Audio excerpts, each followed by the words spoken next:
Hi there, I'm Adam Cook. Thank you for joining me for Telile 24/7. We've been very busy over the past week, going all around the Strait region, gathering up stories to tell you just what's going on in your own backyard.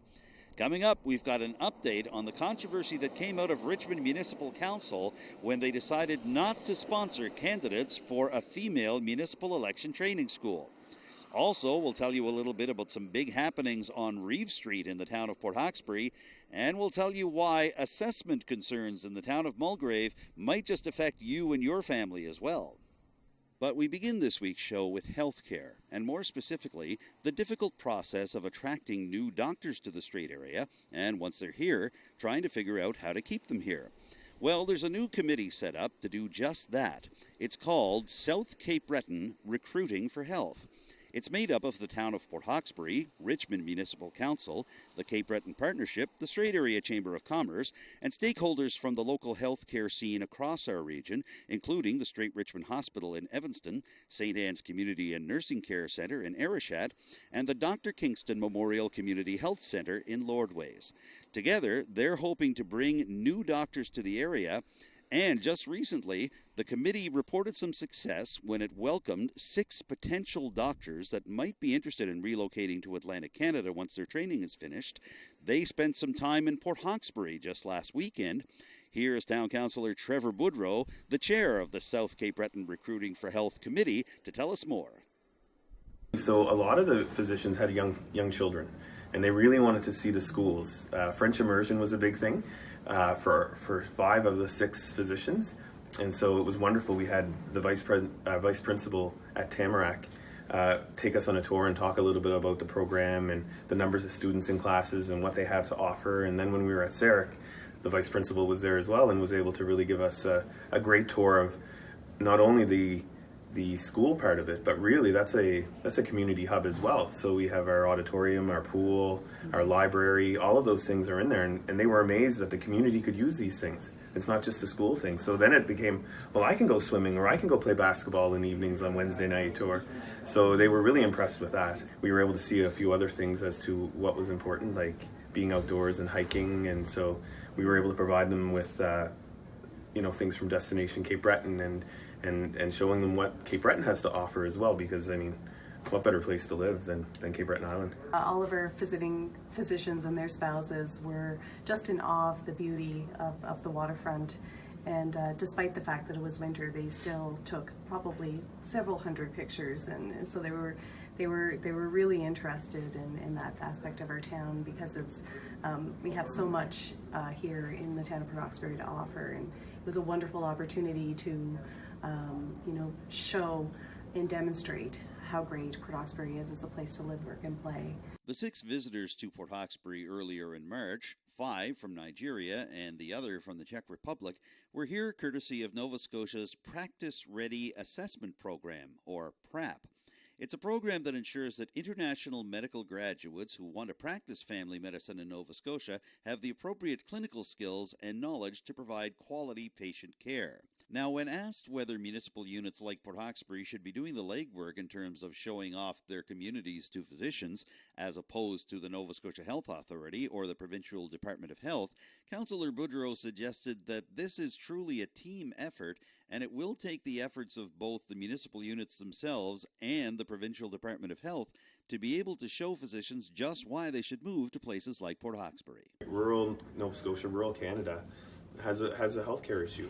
And it's really hard in the provinces, and who better to represent your community than the people who live here and work here every day? And so is it a responsibility of the municipality? Not directly, but if we want economic development, we want people to move here, and we want our businesses to thrive, this is something that we need to do. So really it comes down to, we don't put the dollars and cents into healthcare, but I think, it's an eye-opener for me, saying, we have to take our part and do it. And nobody's going to sell us better than we do. And according to Port Hawkesbury's mayor, the hospitality shown to the visiting physicians is starting to pay off already, with a lot of enthusiasm going around social media and the World Wide Web in general for Port Hawkesbury's efforts. We've already have upwards of 15,000 views and lots of positive comments with regard to having that opportunity to show 6 physicians around the town of Port Hawkesbury, and not only to benefit the town but also to benefit the Strait region. However, despite this recent success in courting local doctors to come to the Strait area, a town councillor here in Port Hawkesbury isn't convinced that the Department of Health is being forthcoming in terms of information connected to a construction project that's happening just behind me. At this corner of Reeve Street, you'll find 2 physicians' offices, the offices of Public Health, Mental Health, and Addiction Services, and just behind me on the right, the Medicine Shop Pharmacy. They're all going to be in one refurbished building right here on Reeve Street. However, Deputy Mayor Blaine Macquarie feels that the health department isn't giving enough updates in terms of this project, and he'd like to see more. So Mayor Brenda Chisholm-Beaton and Port Hawkesbury CAO Terry Doyle have pledged to contact the Department of Health to see if they can find out some answers on what's going on here and when we can expect it all to come together. On Reeve Street for Telile 24/7, I'm Adam Cook. Hey, I'll tell you what, since we're already on Reeve Street anyway, why don't we stay for just a little while? After all, this is a pretty important strip of pavement for the town of Port Hawkesbury. Thousands of vehicles of all shapes and sizes go by here every single day. And that's one of the key reasons that the town joined forces with the Department of Transportation and Infrastructure Renewal, as well as the federal government, to launch the Destination Reeve Street project just over a year ago. With a shared price tag of $5 million split between the 3 levels of government, the project has a few different components. For starters, there's a new connector trail between the Nova Scotia Community College Strait Area campus and the main Port Hawkesbury core. There'll be a new streetscape and facade program for various local businesses, and the actual lane configuration of Reeve Street changed this past October as part of a new project called a road diet. What a road diet means is that instead of the 4 lanes that previously made up Reeve Street, there are now 3 lanes, with one of those lanes having several turning sections into various businesses and entrance-exit points around the town of Port Hawkesbury. At last week's regular monthly session of Port Hawkesbury Town Council, 2 councillors, Hughie McDougall on the left and Deputy Mayor Blaine Macquarie on the right, raised concerns about the length of the road diet 3-lane road configuration. They wanted to know when this pilot project will wrap up, and once it does, is it the town that gets to decide whether the 3-lane configuration continues, or will it be up to the Provincial Department of Transportation? Here's Port Hawkesbury Chief Administrative Officer Terry Doyle to explain what's going on with the project. So they have complete authority with respect to capital improvements, maintenance, and work on that road. The commitment from that department, from my review, was that there would be a period, there would be a review period or a study period to determine the effectiveness of the road dieting or the road changes that were made. There was a couple of items under that around that distinction. One was that there was a recognition that there was approximately a 3-month period where there's adjustments to be made and driver education and really what they described as an adjustment period. Then what they also stated was that there would be a 4-season evaluation or a 1-year period where they look at the road under operation under all kinds of weather and traffic volumes. So that's 1 year of 4 season of study. And so at that point in time, they would make the decision as to other improvements to be made, if it's to go back to the way it was, or another reconfiguration. During the same council session, Deputy Mayor Macquarie also raised concerns the town council isn't doing enough to gather the right information to make an informed decision on the road diet and whether it should stay or go. In response, Port Hawkesbury Mayor Brenda Chisholm-Beaton noted that a new committee has been put together that will report to the Department of Transportation. This committee not only contains the mayor and CAO Doyle, but it also includes emergency responders, RCMP officers, and other local stakeholders in how the traffic goes through Reeve Street. Later in the meeting, a member of the public gallery spoke up, suggesting that the town should also be collecting data specifically on the economic impact of the Destination Reeve Street project, whether positive or negative. In response, Mayor Brenda Chisholm-Beaton said that this will be taken into account. It is my hope that it will be a very informed decision whenever that decision is made, and they will take in all manner of data that they'll be able to accrue over that period of the piloted stage, asking citizens about their experience as well, and how they are liking the new design, and how are they feeling safer using that design. While Mayor Chisholm-Beaton and CAO Terry Doyle told last week's council meeting that they don't have data to prove the economic impact of Destination Reeve Street in its first year of operation, they are hoping to collect these figures shortly, and as well to have figures on traffic flow, including incidents and accidents along Reeve Street, to show how the project is working, whether or not the road diet will proceed at the end of the test phase. In Port Hawkesbury for Telile 24/7, I'm Adam Cook. Now we'd like to update you on a story that we brought to you last week on Telile 24/7. You may recall that there's going to be a leadership school for women being held on May 1st and 2nd in Port Hawkesbury to help train potential female candidates for this fall's municipal elections. However, Richmond Municipal Council didn't want to sponsor any people to go forward from the county to take part in the school, with two councillors, James Goyesh and Gilbert Boucher, suggesting that the money could be better spent elsewhere and that those who wish to take part in the program should put in their own money. Port Hawkesbury Mayor Brenda Chisholm-Beaton is the co-chair of the group overseeing the Leadership School for Women. It's called Government Focus, with Focus standing for Female Objectives, Cape Breton, Unamoggy, Straight. There was a little bit of a call to action that was made by Sherry McLeod of Cape Breton Realty to challenge other businesses and private donors in Richmond County to be able to sponsor some seats for women to remove barriers to participate in the Leadership School. So that to date has generated 15 seats for Richmond County, including First Nation participants and municipal participants. And they're actually, some of the donors that have come forward has specifically requested that some of those seats be earmarked for First Nation participants. While Richmond Council didn't want to advance the Leadership School for Women at its most recent monthly council meeting, Chisholm-Beaton remains optimistic that there can be some progress made on this front and that the issue could come back to the Richmond Council table.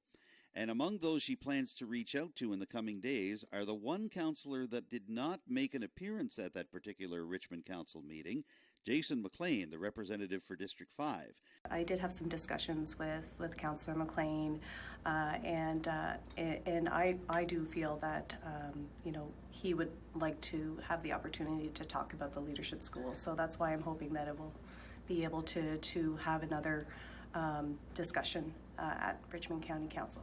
In the meantime, Port Hawkesbury Town Council and town businesses are doing what they can to bring women to the Leadership School later this spring. Town Council voted last week to spend a combined $500 to sponsor 2 participants in the Leadership School, and Mayor Chisholm-Beaton, through her own business, the Fleur de Lis Dining Room, will be spending the same amount of money to be able to get another student to take part. And Deputy Mayor Blaine McQuarrie is writing a check for $250 on his own to sponsor another Port Hawkesbury resident. McQuarrie's mother is a former town councillor herself, Julia McQuarrie. The deputy mayor suggested that after having a conversation with his mother, who served on town council from 1985 to 1989, that it might not go over all that well if he didn't make sure that another member of the new generation of Port Hawkesbury female public servants got a chance to get a good start at the Leadership School this coming spring. In Port Hawkesbury, for Telile 24/7, I'm Adam Cook.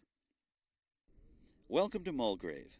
Recently, homeowners here got their assessment notices from the Property Valuation Services Corporation, or PVSC. But some homeowners in Mulgrave were scratching their heads as to why their assessment was so high for either their homes or other structures on their properties. So Mayor Ralph Hadley and Mulgrave Town Council decided to call in 3 representatives from PVSC to try to explain how the provincial assessment system works and why some people in Mulgrave are seeing higher numbers than usual this year.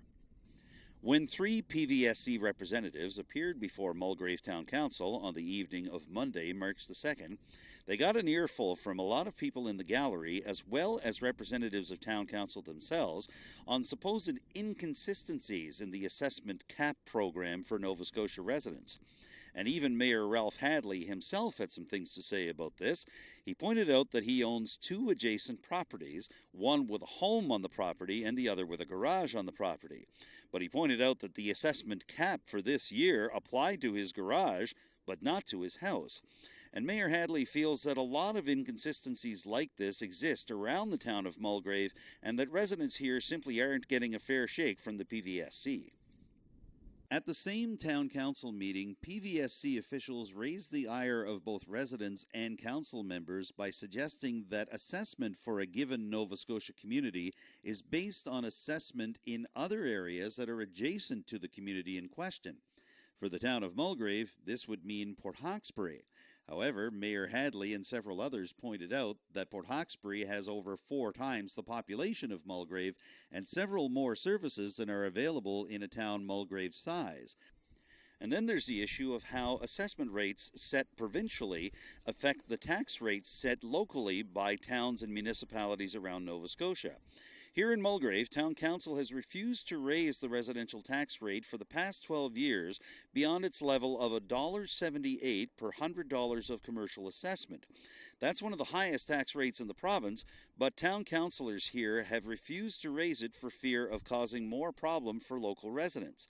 However, Mayor Hadley has said on more than one occasion that residents coming to him year after year will tell him that while the tax rates haven't gone up, the amount they pay in taxation and assessment is still affected by how the province sets out its cap program for various homeowners. So, even though Town Council is trying to keep its tax rates at a reasonable level, assessment figures can offset that benefit and make things harder for families who live here.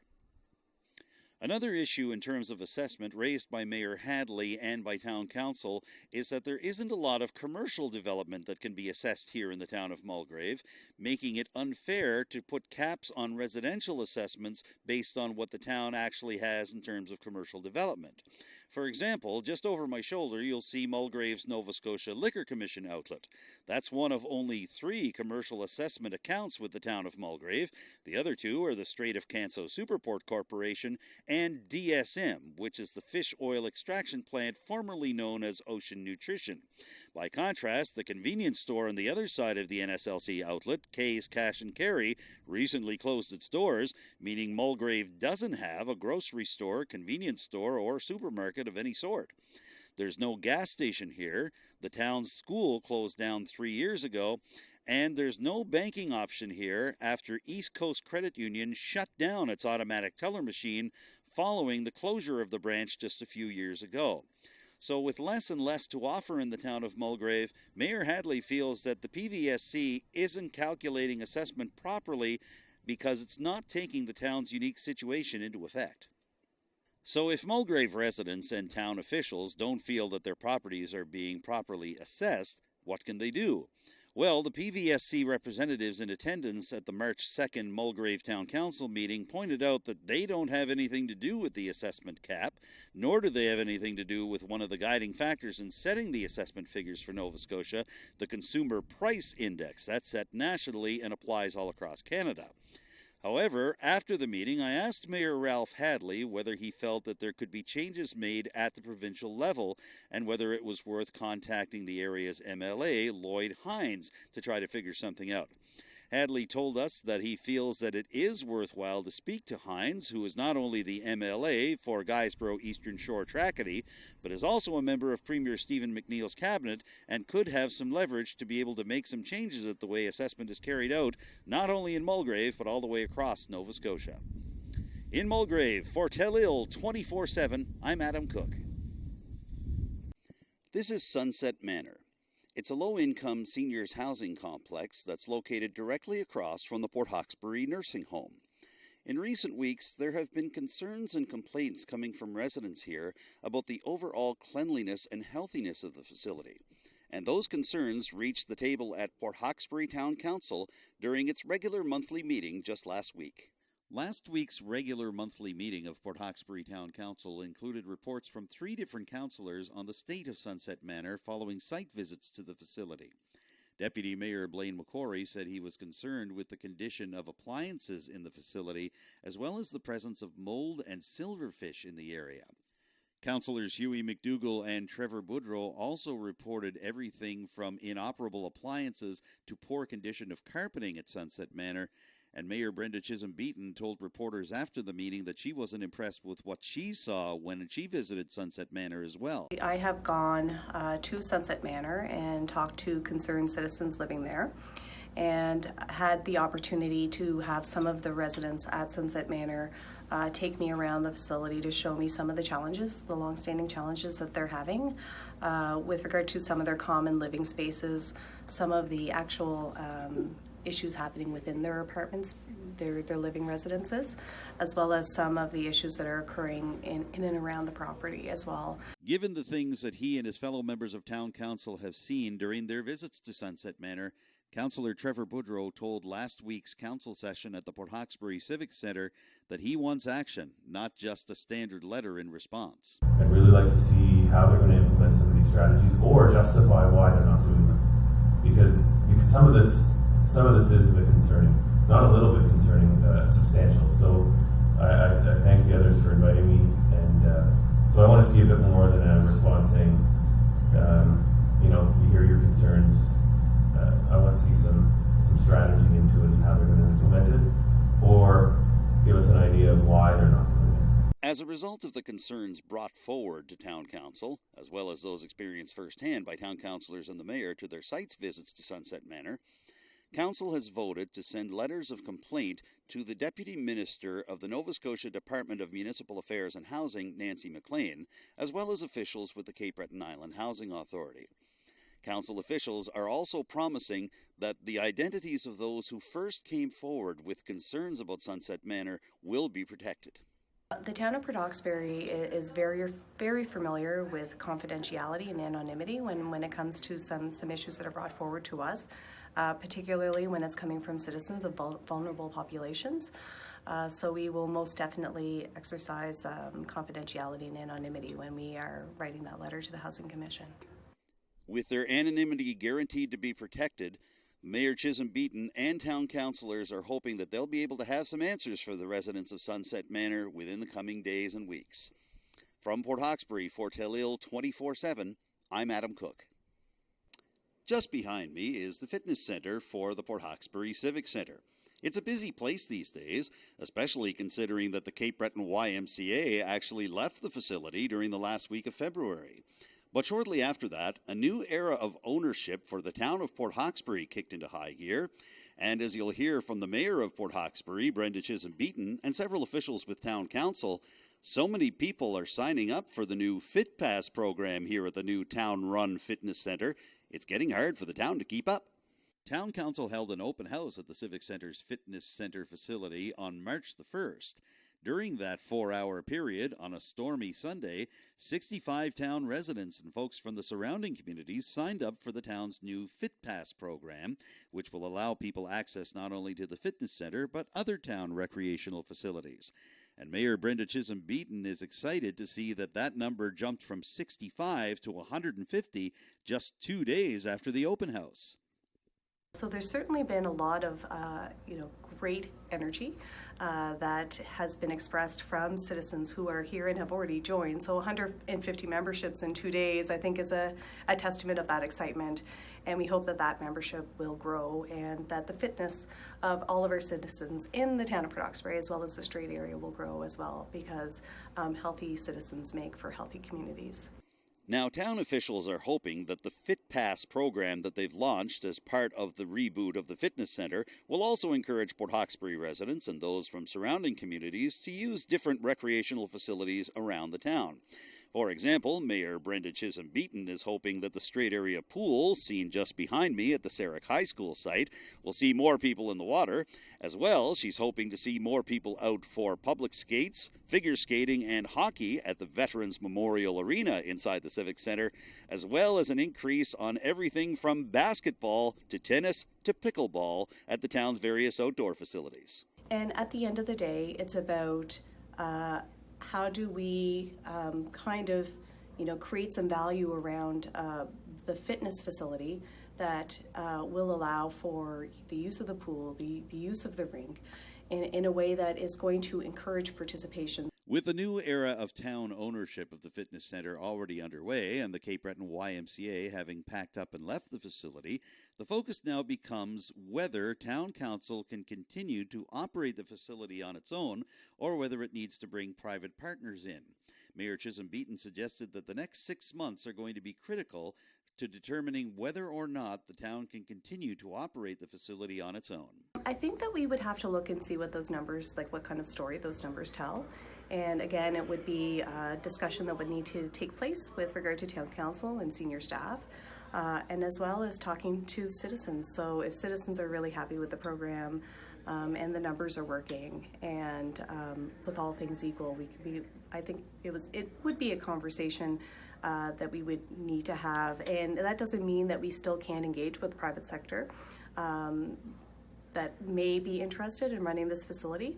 We can still accept proposals so that at the end of that 6-month period, we have all of the options to consider on the table. Either way, Mayor Chisholm Beaton and the rest of Town Council are very enthusiastic with the early wave of support for the new Town Fit Pass program and hoping that that enthusiasm can translate to all recreation programs all the way around Port Hawkesbury. At the Port Hawkesbury Civic Centre for Telile 24/7, I'm Adam Cook. And that wraps up another edition of Telile 24/7. We hope you've enjoyed yourself over the last little while and maybe even learned a thing or two.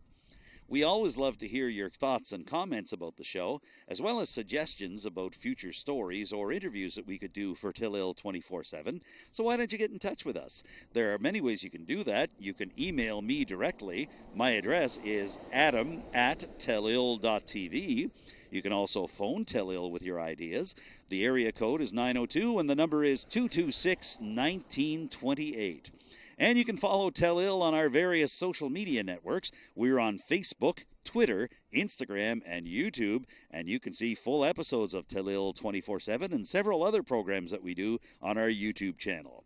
For now, I'm Adam Cook. Hope you have a wonderful week, and we look forward to catching up with you next Monday night for another edition of Telile 24/7. Talk to you then.